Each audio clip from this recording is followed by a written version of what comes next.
Assalamualaikum warahmatullahi wabarakatuh. Perkenalkan, nama saya Rifka Rafika, NIM 21058 AF, kelas reguler B, mahasiswi dari D3 Akademi Farmasi Yamasi Makassar.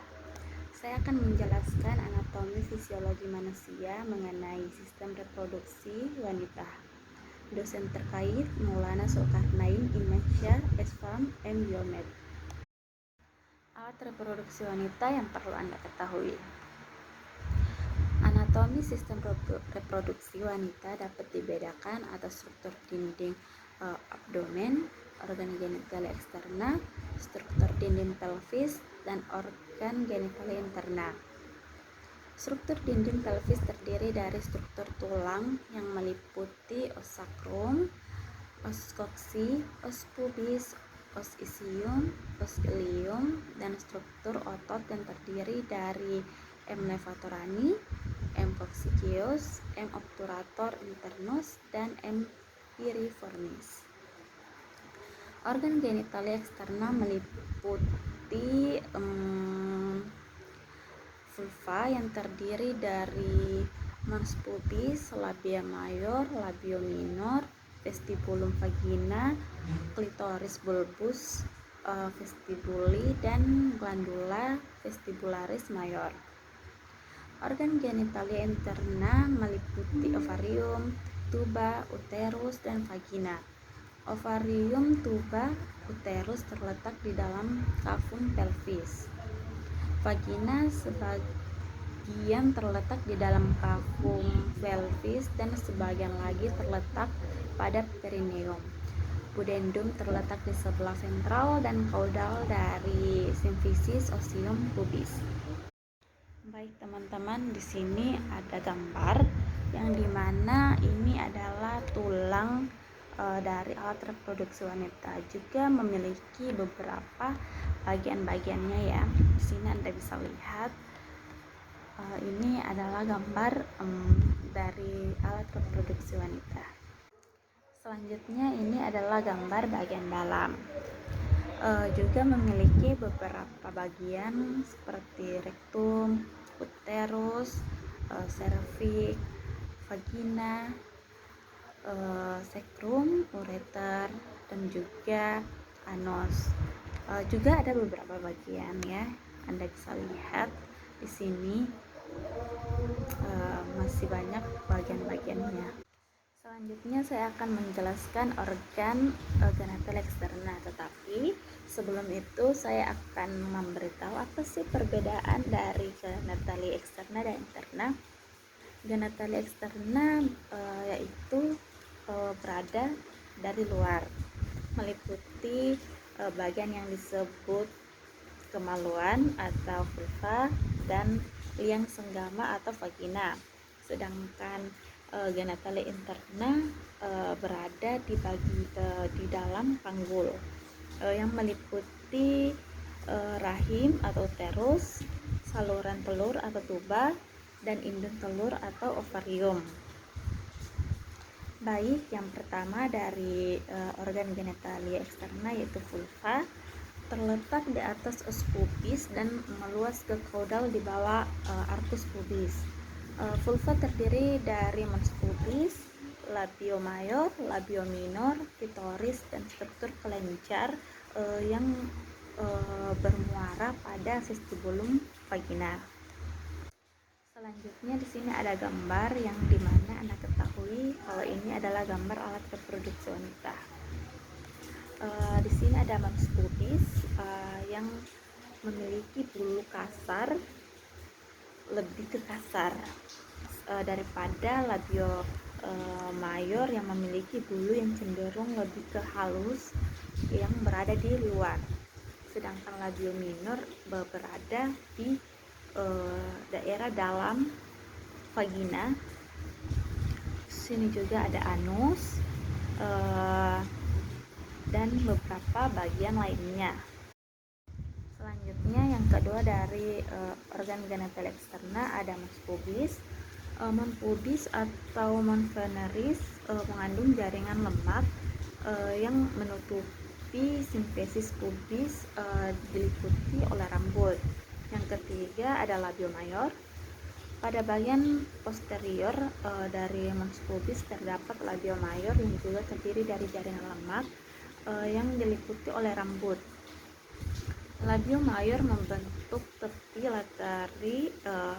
lateral dari vulva dan berukuran panjang kurang lebih 7-9 cm dan lebar kurang lebih 2-4 cm.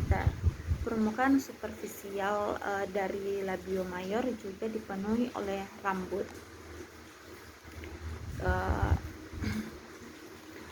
Yang keempat ada labio minor, merupakan struktur yang tidak berambut, yang dimana saya bilang tadi sebelumnya yang berada di dalam vagina, ya, di dalam vagina, mulut dekat vagina. Struktur yang tidak berambut dan berukuran panjang kurang lebih 5 cm dengan ketebalan 0,5 sampai 1 cm. Struktur cutaneous dari labio minor tidak terdiri dari jaringan lemak, namun terdiri dari jaringan penyambung yang memungkinkan mobilisasi dari kulit selama proses menggama. Labio minor akan bersatu pada bagian anterior menjadi klitoris, sedangkan pada sisi bawah dari glandula vestibularis menjadi frenulum. Selanjutnya yang kelima ada klitoris. Klitoris merupakan bagian erektil disangga oleh dua kura yang melekat pada os pubis, disertai bagian dorsal yang terletak di atas rami pubis. Musculus ischiosavernus berrobrigo pada isial tuberositis dan permukaan bebas dari krura. Yang keenam ada vestibulum, merupakan struktur yang mempunyai biji almond dan ditutupi di sebelah lateral oleh labio minor. Pada vestibulum terdapat muara dari uretra, vagina, dua ductus kelenjar Bartolini dan dua ductus kelenjar parauretral yang disebut sebagai scan duct and glands.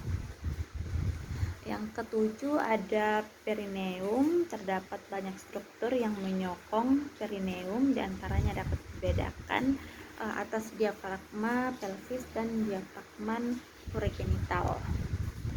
Selanjutnya yang kedelapan ada vagina. Vagina merupakan saluran kopulasi yang menghubungkan vulva dan uterus. Jika dilakukan inspeksi vagina melalui introitus vagina, maka dapat dilihat dinding anterior dan posterior yang memiliki midline right yang disebut sebagai kolum anterior dan posterior. Selanjutnya organ genitalia interna. Yang pertama ada uterus.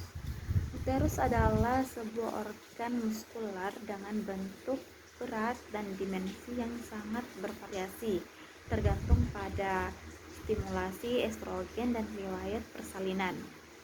Uterus mempunyai ukuran panjang 7-8 cm, lebar 4-5 cm, serta tabel 3-4 cm dan tergantung pada linglatum.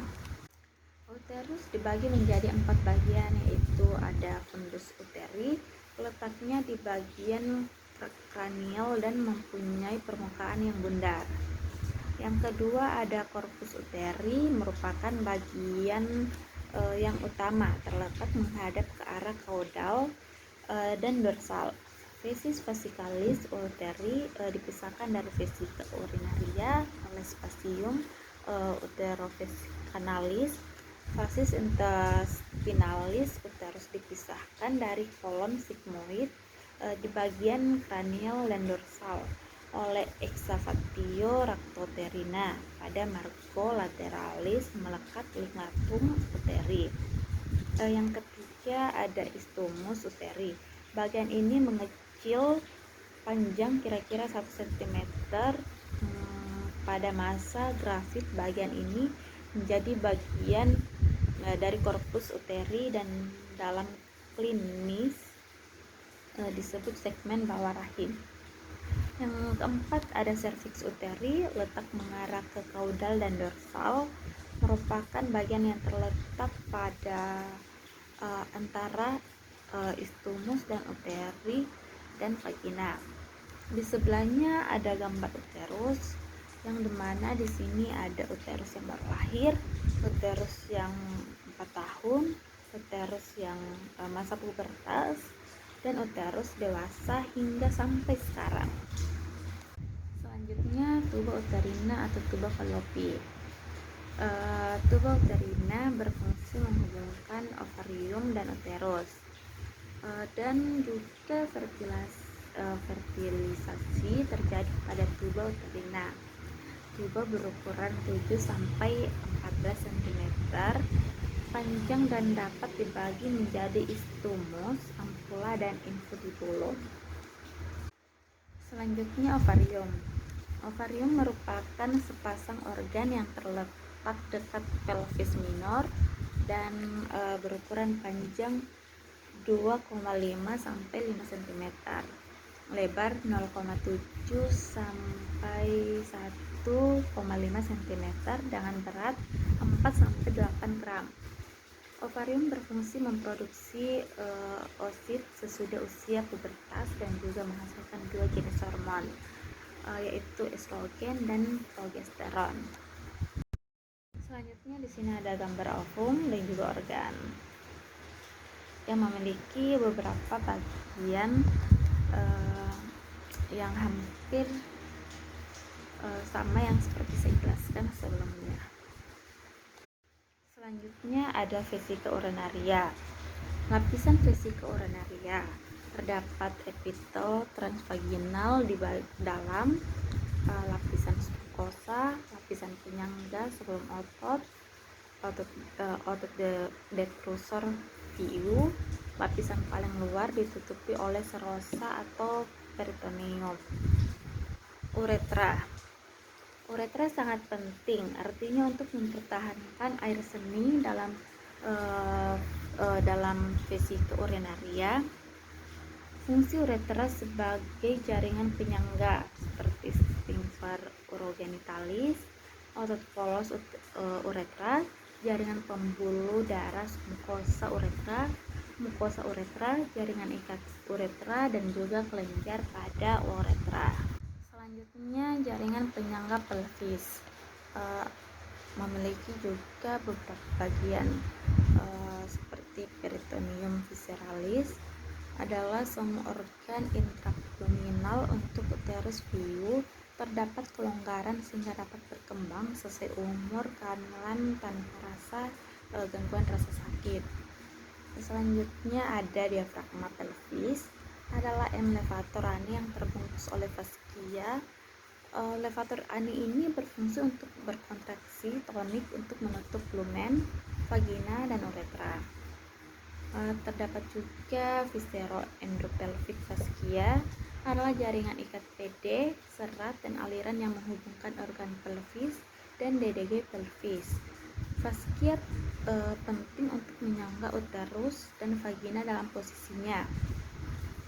Ada juga membran perineal dan M genitalia externa.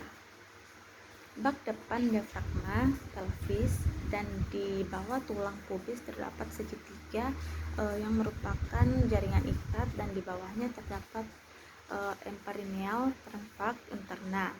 Disebut membran perineal. M genitalia externa sebagai penyangga organ genitalia bersifat tidak langsung. Selanjutnya ada bagian lunak pintu panggul.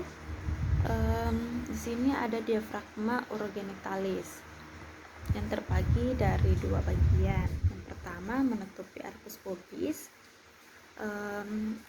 bagiannya AMTP profunda, AMTP superficialis, dan di dalam AP terdapat M rhabdosphincter uretra. Yang bagian kedua ada M yang menutupi atau menunjang diafragma urogenital, M bulbocavernous melingkari gen, MTP superficialis, M ischiocavernius, M sphincter ani externum. Ureter yang keluar dari ginjal retroperitoneal ditutupi jaringan ikat yang longgar sehingga mobilitas tidak terganggu dan bebas untuk mengalirkan urin ke dalam VU. Di dalam bak distal, menyilang ART uterina agak terfiksasi jaringan ikat ligamentum kardinal. Posisi uretra ditentukan oleh hubungan os pubis dengan ligamentum puboretral dan kaitannya dengan emlevator ani. Uretra di atas 3 cm, di belakang simfisis pubis, dan di atas dari insersioli puboretral pada tepi bawah tulang pubis. Posisi ini dipertahankan oleh aktivitas emlevator ani. Mobilitas VU dalam menumpang urin 2-3 bak atau uretra bersifat lebih aktif pada saat berkemih.